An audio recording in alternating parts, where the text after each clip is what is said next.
I'm sexy and I know it.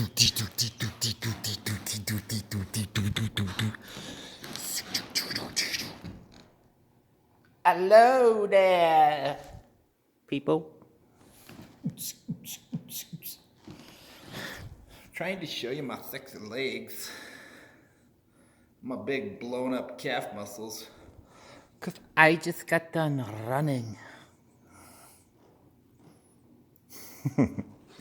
How you doing? How you doing, everybody?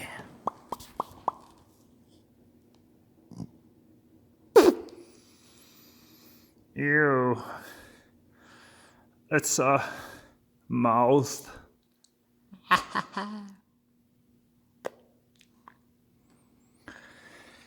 Yes.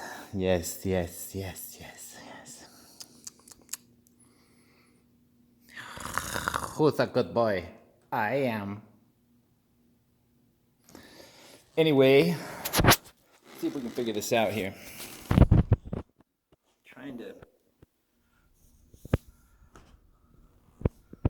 I mean, my calf muscles feel pretty huge. When I'm done running, I've been working my quads a lot when I run and trying to really. I read the other day about how, hey, look, it's a mirror. Ooh, check this out. This is my artwork that who cares? It's a shirt that's green. Observe the greenness and the orangeness. And these are actually red shoes, but in this, oh yeah, I went to the movies and I had popcorn. And so I've been like making gas come out of my body for hours. But instead of going home and being like a walrus, on the beach. I know, it's bad. The walrus thing sucks, but I'm a bad walrus. Because instead of being a walrus on the beach and just lounging on my couch, I came to the gym. And it's like 1:30, 1:20. It's at nighttime. It's dark out there. So, I'm pretty proud of myself. But only because there's this quote that says, even if you're slow as hell, and I'm getting, pretty fast-ish. But even if this is for you. Yeah, you. Even if you're slow as hell, you're still way faster. That's how it goes. You're still lapping everybody on the couch, okay? So say you don't like running. You could ride a bike. Or say you have no legs. That's no excuse, because there's this dude with no legs that just finished like a 10K the other day. And he's got a little rubber boot thing that like he's got from here down, he has nothing. And so they got this like rubber boot thing that his torso sits in, and he scooted on his arm fists, and he's got these like thick rubber, like padded, it's like a shoe for his torso. And he like scooted a 10K the other day. And by the other day, I mean like this was like a year ago, but to me, that's just, a couple 300 days ago, so it's all the same. Anyway, this Doors of Perception thing by Huxley is really brilliant because it illuminates what a lot of us who have had transcendent experiences like that already understand through things like lysergic acid. He took some mescaline and then he sat in this room wearing these gray trousers and just observed the glowingness of reality as things around him were what they were. And I was in a car with a guy this afternoon down by the lake. This guy's, his name's Mike, and he needed help moving furniture, so I helped him and his family. They're moving into a new house. And then I wanted to show him this cool, like, little sneaky spot down by the lake where he's new in the area, sort of. been here like a year, but there's this neat place out on Flathead Lake on Kings Point, which is like a very highty-tighty, rich part of it's $1 million homes out there, But amongst all these private homes on the lake, there's this little public access where you can go, even if you're not like a homeowner out there, and be basically on the same topography of the land as all these rich folks. So us poor people can go out there and enjoy the finer things in life, like sunshine and water, basically, because that's the finer stuff in life. And I told him on their way there that Oscar Wilde wrote or said and then wrote, things are what they are and will be what they will be. And that's very true. And what happened to Huxley when he took this mescaline was he saw everything kind of glowing with what's called the inner light. Like instead of a table with 4 legs that were 4 legs on a table are 4 legs on a table are 4 legs on a table, it was like they are a leg and St. Michael and all the angels. You remember, an angel can dance on the head of a pin.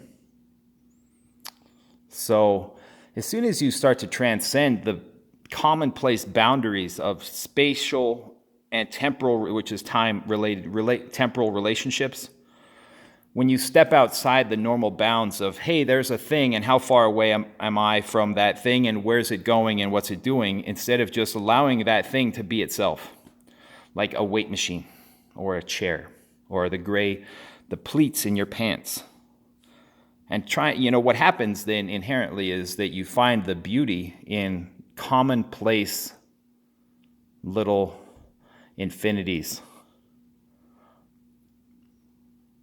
of everyday objects and what would be everyday moments in time, but it starts to stretch out time into kind of an eternal now, is what it is often described as by mystics or spirituals or people who are brave enough, I guess, or crazy enough, however you want to look at it, to take something like lysergic acid or mescaline or a big dose of reality, as it were. And what he was talking about, I'm going to try to remember how he phrased it, is, and now I don't really care how it was phrased, because it touches on that which we all know when we're a child, when we open our eyes and they have no judgment within them, okay? Where we like to put things as adults in these comfortable little containers, like here's a face. And when you're a baby, your eyes are just wide because things just are. Wow, look at all this, whatever that stuff is. And you don't care what it is because it's inherently beautiful, and that in and of itself makes you happy. Seeing somebody's face light up and you say, hey, buddy, you're cute. And you're like, you don't even say okay. You just like, and you don't even nod really. Your eyes are accepting the fact that what they see, they think is cute, and you're okay with that because why wouldn't you be? Because you're a baby. And we are all called to approach the throne of God. We are called to approach God as a child. And what happens is that the distinction between the extremely intelligent or the extremely insane, those experiences by people who are brilliant, the Einsteins of our time, or the Ted Bundys of our time, okay, the way their brain works is so far removed from the way the average everyday mind works, the people that have accepted the humdrum container of reality as all that there is. That's all there is my job and my work and my stuff, You see what happened to my lip? That's what's called a sneer. That's what happened when I thought about stuff. It's like, who needs it, you know? St. Francis of Assisi didn't need it. Christ didn't need it. And I'm pretty happy about my green shirt, but not so much anymore because it's just a shirt. I'm happier about the green itself than the fact that some artwork, which is just symbols of something that I thought was important, is on the shirt. It's not.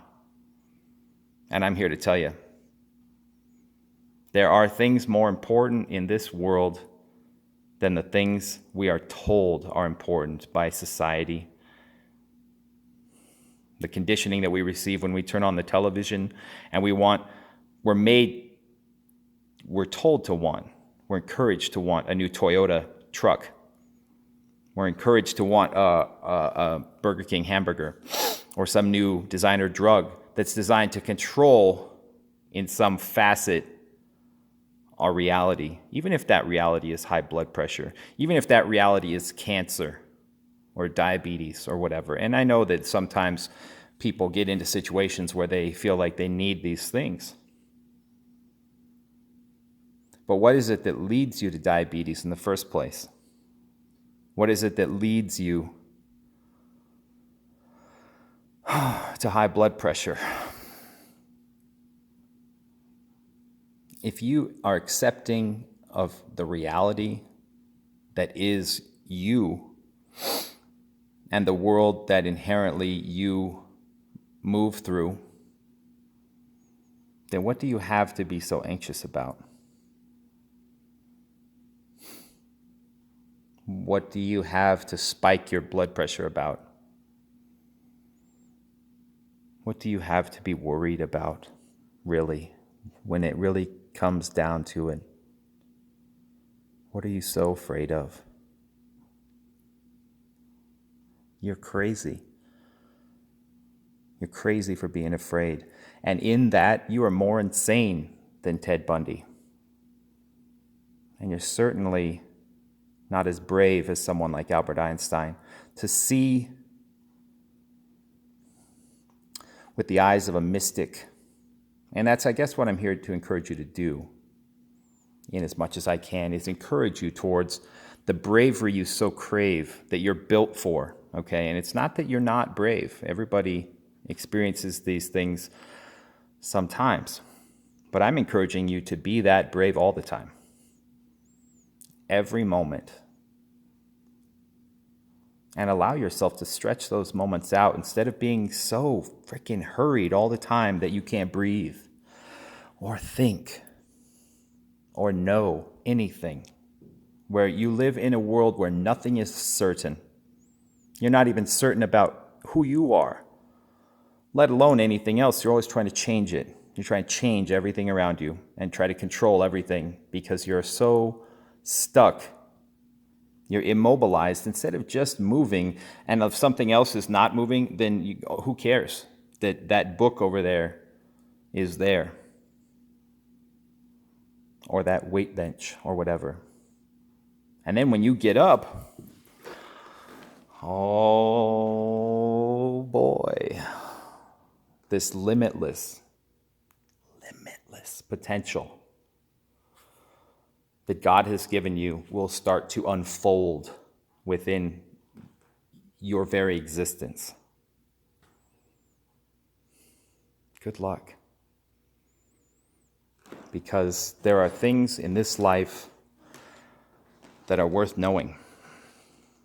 And the fact that God did not give you a spirit of fear or cowardice, but rather, as St. Paul says, one of power, is so vitally important to remember. You are a dynamo. You are a firecracker, okay? So just remember that. And be yourself, for crying out loud.